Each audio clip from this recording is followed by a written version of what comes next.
गजब ही हो गया, अद्भुत, चमत्कार, अकल्पनीय। ऐसे लगता है जैसे कल का ही दिन था। 10 साढ़े 10 साल पहले 26 नवंबर 2012 को हमारी पार्टी बनी।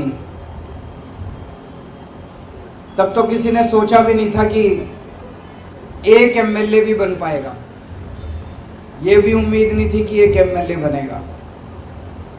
और आज 10 साढ़े 10 साल के अंदर आम आदमी पार्टी देश की राष्ट्रीय पार्टी बन गई है। 1300 से ज्यादा पार्टियां हैं देश में, पूरे देश में 1300 से ज्यादा पार्टियां, और उनमें केवल 6 पार्टियां राष्ट्रीय पार्टियां हैं, और उन 6 में से केवल 3 पार्टियां हैं जिनकी एक या एक से ज्यादा राज्यों के अंदर सरकारें हैं। उन 3 में आम आदमी पार्टी आती है। आपको मिला राष्ट्रीय पार्टी का दर्जा। भारतीय चुनाव आयोग ने सोमवार 10 अप्रैल को अरविंद केजरीवाल की पार्टी आम आदमी पार्टी को एक राष्ट्रीय पार्टी का दर्जा दे दिया है। वहीं एनसीपी और टीएमसी से ये दर्जा छिन गया है। नमस्कार, इंडियन ऑब्जर्वर्स में आपका स्वागत है। मैं हूं आपके साथ सविता भारती। दिल्ली के मुख्यमंत्री और आम आदमी पार्टी के संयोजक अरविंद केजरीवाल के लिए सोमवार 10 अप्रैल का दिन खुशियां लेकर आया। उनकी पार्टी को बड़ी सफलता मिली है। चुनाव आयोग ने आपको एक राष्ट्रीय पार्टी के रूप में मान्यता दी है। वहीं दूसरी ओर शरद पवार को एनसीपी और ममता बनर्जी की टीएमसी को झटका लगा है, और इन दोनों पार्टियों के साथ साथ सीपीआई ने भी नेशनल पार्टी का दर्जा खो दिया है। हालांकि चुनाव आयोग ने नॉर्थ ईस्ट के राज्य नागालैंड और मेघालय में एनसीपी और तृणमूल कांग्रेस को राज्य दलों के रूप में मान्यता जारी रहेगी।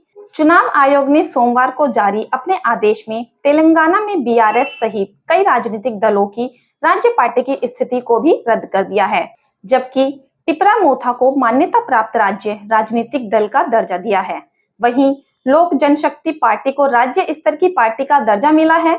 अगर देश में राष्ट्रीय मान्यता प्राप्त राष्ट्र पार्टियों की बात की जाए तो कुल 6 पार्टियों को नेशनल पार्टी का दर्जा मिला हुआ है। इनमें Bharatiya Janata party, Indian national Congress, communist party of India यानी CPIM, Bahujan Samaj party, national peoples party और अब इनमें आम आदमी पार्टी भी शामिल हो गई है। आयोग ने कहा है कि आपको 4 राज्य दिल्ली, गोवा, पंजाब और गुजरात में उसके चुनाव प्रदर्शन के आधार पर एक राष्ट्रीय पार्टी के रूप में दर्जा दिया गया है। आपको बता दें कि एक नेशनल पार्टी बनने के लिए कई तरह की कैटेगरी रखी गई है, जिसमें पहली तो ये है कि किसी भी पार्टी की कम से कम 3 राज्यों में लगभग 11 लोकसभा सीटें होनी चाहिए।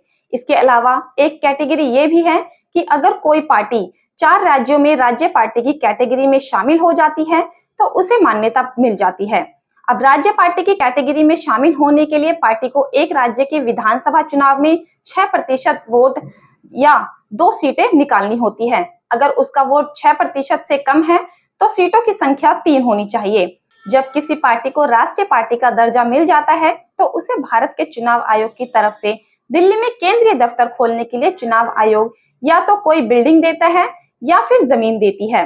राष्ट्रीय पार्टी बनने के बाद उस पार्टी का चुनाव चिन्ह हमेशा के लिए रिजर्व हो जाता है। एक राष्ट्रीय पार्टी चुनाव में प्रचार करने के लिए अपने 40 स्टार कैंपेनर्स को उतार सकती है।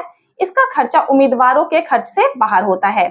बता दें, दूरदर्शन और आकाशवाणी पर प्रचार करने के लिए एक निर्धारित समय भी मिलता है। नमस्कार, देखते रहिए इंडियन ऑब्जर्वर्स।